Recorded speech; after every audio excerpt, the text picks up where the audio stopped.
What is up, crazy fam? Guys, listen up. In today's video, we're going to talk about some of the stratagems that are very, very important for endgame. And this way, you're not going to have to waste a lot of your materials because you're going to know exactly what you want to go for once you do get those mats, right? So, for example, if it's the green samples, orange, or purple, you really don't want to be spending them without like any kind of plan.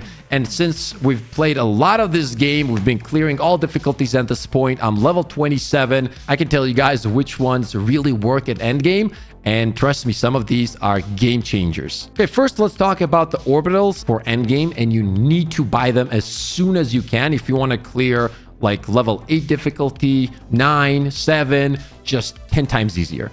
The main thing here is going to be the orbital laser. This thing, guys, is cracked. Okay, you get 3 uses. It goes on a 5-minute cooldown, and every teammate can have 3 uses. This is huge. As long as at least 2 of you has it, it's a game changer. And the reason it's so strong is that one of these can single-handedly destroy the Titans, right? So if you, let's say, get jumped by 2 or 3 Titans, 3 of you guys unleash the lasers, they're gonna get all destroyed. You don't even have to think about it. And not only will it kill the Titans, but it will have a few seconds after killing them to deal with the other ads, such as chargers or the little ones in the game. So this is a very, very powerful pick. Now, for me personally, the second one that I think is incredible is the nuke. Now, both of these, the orbital and the nuke, unlock at level 15, I believe. And the reason I absolutely love the nuke, well, there's a few reasons. Obviously, the damage, because it can one-shot the Titans. And overall, it's just a perfect ability for endgame. But the crazy thing is, once you do extract the materials, you're going to need all of them, the green, orange, and purple. You can go to the ship module and you can unlock this one right here, Expanded Weapons Bay, which means that now you have 2 nukes that you can use in a row, right?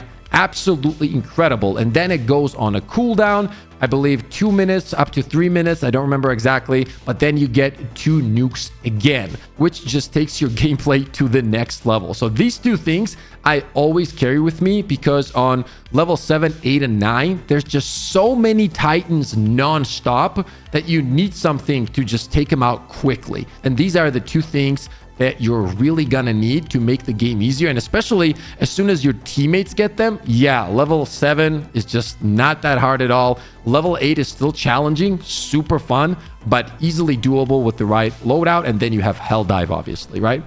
Now, the next thing we're gonna discuss here is this bad boy right here. Let me get there. It's one of the sentries, the EMS Mortar Sentry. This is level 20, and this thing just makes the end game so much easier. You just slap down one of these. I'm not even talking about like all the teammates having it. Even if one person has it, your game becomes 10 times easier. It literally does what you see on the screen right behind me, right? It stuns everything. And when I say stuns, they just don't even move, and it stays up for a very, very long time, and it just keeps shooting. It has a 180-second cooldown. However, it stays up so long that unless the enemy destroys this mortar, it's just gonna be there almost until the cooldown is up. So you can pretty much put them up back to back. I believe there's like a 30-40-second window in between there, but as long as you keep it alive, you're gonna have this up most of the time. And the stun ability that it has on any kind of enemy, by the way, not just robots, but the bugs too, is S tier and an easy pick.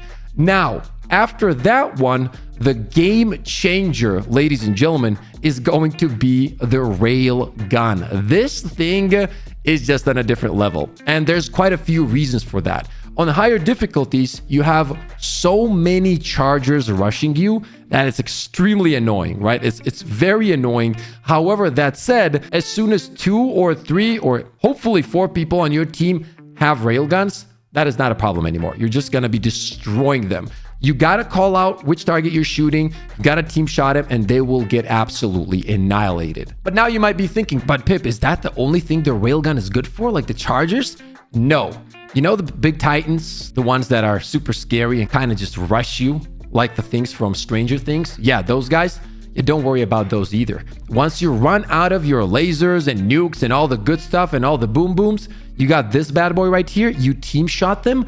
they get destroyed. We're talking just a few shots as long as you're landing headshots. Especially it seems like when they have their mouth open and they're trying to just poison you with all this disgusting shit that they're throwing up at you. You shoot them at the perfect spot and they get destroyed. And on top of that, you can use the unsafe mode with this one, which increases your damage, but you got to be a little careful because that thing could kill you, right? You got to time it perfectly. Those are the 4 main things that we run, almost all of us, apart from maybe one teammate, which always runs. Let me find it real quick. Let me find it. Supply pack. This one right here. As long as at least one teammate has this, you don't have any issues at all. Now, I could sit here and tell you that, you know, the mines are good and all that stuff, and a lot of people are debating it, but the reality is you don't need them. And if anything, some of these things make it much harder to play because somebody drops a mine on the battlefield and you can't really see the mines, and then you run into them, you die. So no, the mines just simply are not worth it when you have all those things that I just mentioned in the game.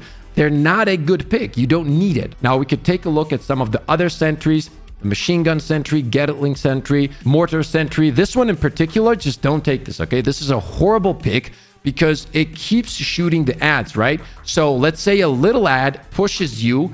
It will see that ad, it will lock onto it, it will shoot the little ad, and if you're standing next to it, you are dead. The good thing about the EMS mortar that I was talking about is that even if it hits you, it will just slow you. It will not kill you, so it's 10 times better than the mortar sentry, and on top of that, it just stuns them and it stops them from like overwhelming you, which is what makes this easily an S tier pick. Now, some of the other sentries are decent, like the autocannon sentry, the one that I have here. My friends have unlocked pretty much all the other ones. The biggest problem, even with the upgrade where we increase the HP of these sentries, the biggest problem is that they die very fast. And since on the higher levels, there's so many chargers, they just get annihilated, right? Like one run into them and they're dead. But once again, if we go back to the EMS mortar sentry, they're not going to be able to even rush you because they're literally stunned. You're going to be laughing a lot because they're just going to be standing there, not even moving as you're killing them. And as for these sentries right here, you don't really need these because the little ones are never a problem. You're going to be destroying the little enemies without any issues at all times. So don't worry about these. Go for the ones that I just went over. If you do want to have something that does a bit more damage and ad control, if you're for some reason struggling with that, is the Guard Dog Rover. This one, the one that shoots lasers, not the one that needs ammo. So yes, this is also a decent pick, but those things that I just went over is what made the games extremely easy for us. And it makes just farming all kinds of materials 10 times easier. So this is what you should go for if you want to make the end game much more fun, much more efficient in terms of farming. And overall, if you just want to have a great time with your friends, huge explosions, crazy lasers, destroying the Titans, chargers. This game is on a different level when it comes to the amount of fun you can have with your friends. It really is. I don't think I've had so much fun in gaming for the last few years. Like, we're screaming at the screens, we see the Titans, we're running, we summon the lasers, the nukes, all the good stuff, man. It's just been a blast. So these are the things that we use to make the end game better. And as for the ship module, guys, there's a few things that I went for here. So we're going to take a look at this too. So the hangar is the first one that I upgraded, and there's a few reasons for that. First of all, the liquid ventilated cockpit makes all your Eagle Stratagem cooldowns reduced by 50%. This is huge. You can get these every 8 seconds, right? Because initially it's like 15 or 16 seconds. You cut that in half.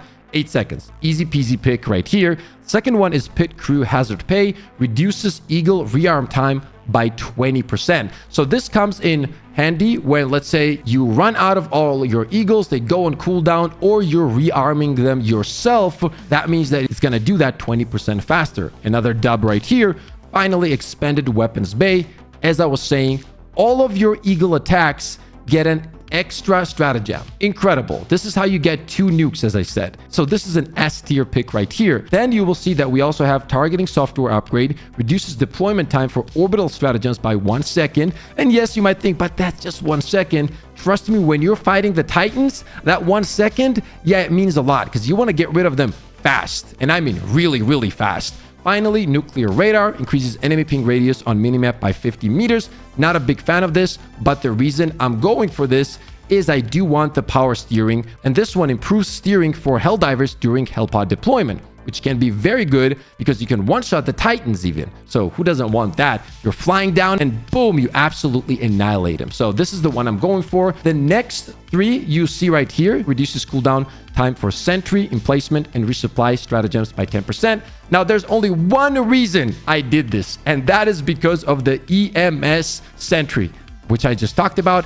Absolutely cracked out of its mind. My favorite thing in the game for sure when it comes to ad control and stunning enemies 24/7. It's a great pick. If 2 or 3 of you get this, you're not going to have any issues no matter what the difficulty is. It's just so powerful. The second one, advanced construction, increases health of sentry stratagems by 50%. And this one right here is something that I'm going to be testing here soon. And I'm going to let you guys know how this goes, right? The reason I got this one was because of the Tesla towers. So now you don't have to call them down. You just slap them on right away. There's no like fly-in time, nothing. So I am going to be testing this and I'm going to let you guys know if this is worth it. And if it is, I'm going to add it to my loadout. But I have to do a lot of testing with this, use it in different scenarios. But as mentioned, I will let you know. The next one we have here is dynamic tracking, reduces deployment time for all sentry stratagems. Once again, because of my EMS turret, anything that makes that thing better is my go-to right now. I am going to be unlocking these 2 upgrades also, and I will let you know if I make some other changes to my loadouts in the future.